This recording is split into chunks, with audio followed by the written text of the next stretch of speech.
point, without the sleep apnea, he will be able to accomplish so much more, and just, I don't know, I think it would be a whole new life for him. The night of your study, you would come in, register with the admissions, and then they would let us know, and then we would come and get you and go from there. So first thing we would do, at least what I do when I greet patients, we weigh them in and get your height and weight, get you settled in your room, kind of just familiarize yourself with that. We then start setting you up with a lot of wires, and then once that is all done, we just ask you to sleep. And we just observe and monitor you during the night. They monitor your sleep, they monitor your brain waves. It takes about 45 minutes to get wired up to do the actual test. And throughout this period, they're monitoring your heart rate, your oxygen level, and they've got a camera on you watching how restless you are and that type of thing. The first set of wires that I normally put on are leg wires, and they monitor for restless leg movements. So if you're moving your legs a lot during the night and feel like you're walking around all night long, that would be one of the things that they're looking at. We also look at your EKG pattern or your heart pattern, seeing how your heart's beating during the night, if you have any abnormal rhythms. And then I usually work on the face. We put a ground wire on the forehead, and then a wire by each eye, and also 3 wires on the chin. And that will, between the eyes and the chin, that will help us determine if you go into dream stage or REM stage. We also put a snore sensor on, and that'll monitor any snoring that you might do. The last 6 or so go on the head, 1 behind each ear, 2 on the top of the head, and 2 in the back of the head. And the ones on the head are actually telling us what stage of sleep you're in. And then we also monitor your oxygen, your heart rate, and your breathing. We also put 2 belts around your upper chest and around your waist, and that measures your breathing. And a nasal cannula in your nose, and that'll measure your breathing also. And I know that seems like a lot of wires, but yes, it is. They all serve a function. But they all serve a function. They're just, every one is very important during the night.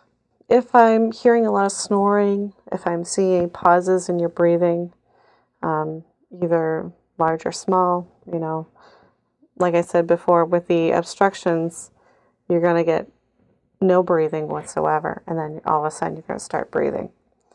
Hypopneas, you're still going to have a little bit, because there's still some air movement going through, but you're still going to be snoring after that. I have hypopnea. So, tossing and turning, people do that a lot, and just not sleeping as well as they should. All right, I'm about to get a sleep study done. Probably should have worn some more comfortable clothes, but oh well. I'm really excited, hoping to get some good results back. We'll see what happens.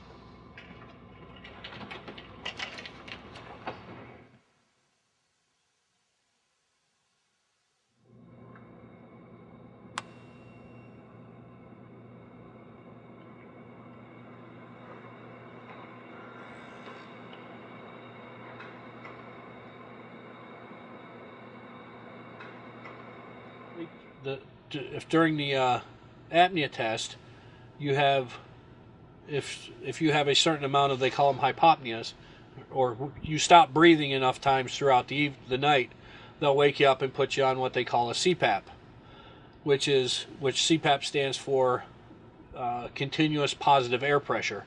And basically what it does is it blows air down your throat to keep your air passage open so that you can actually continue to breathe. And then they go through the series of different pressures to find out what pressure it best suits you to keep you from stopping breathing. There is hope for people, because when they do get put on CPAP and they wake up and it's like, wow, it's the best sleep I've had in a long time, and they feel good and they feel energetic, and that's how you should feel. In the middle of the night, if I roll over to find this masked Darth Vader next to me, that might be kind of weird, but I think it would, over time, just become commonplace, and I would definitely get used to it if I knew that it was helping him. First, safe voice message. Hi, this is Rachel calling from Dr. Yu's office. I'm calling for Jeremy. Your sleep study came back normal. If you have any questions, you can reach me at 366-9008. Thank you. When Jeremy's got his call about the sleep study coming back normal, I was really disappointed. I really thought that was going to be a turning point for him to finally get things solved and taken care of. And I know what a rigmarole it was for him to even get that appointment to begin with. And now he's going to have to go through the same process and whatever related expenses to get another appointment and get the same test done, and who knows if this one will even come back conclusive or not. And I definitely believe him that he has a problem. I've witnessed it, and to see that the sleep study came back normal is just really confusing and disappointing.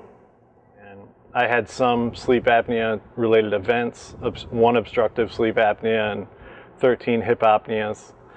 So it seemed like I exhibited some symptoms, but it still came back negative. And I have a doctor's appointment, and they think it's insomnia.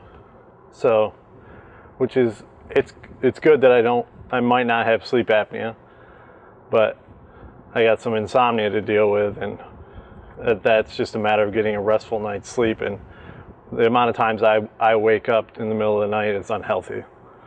So at least I found out some information from my sleep study. Insomnia is another type of sleep problem. Either it's you have insomnia where you don't get enough sleep, or hypersomnia where you're getting too much sleep. So it is still tied in, and you can have insomnia and still have sleep apnea. All right, I'm about to take this medication. Here it is. I'll let you know in the morning if it makes me feel rested. We'll see.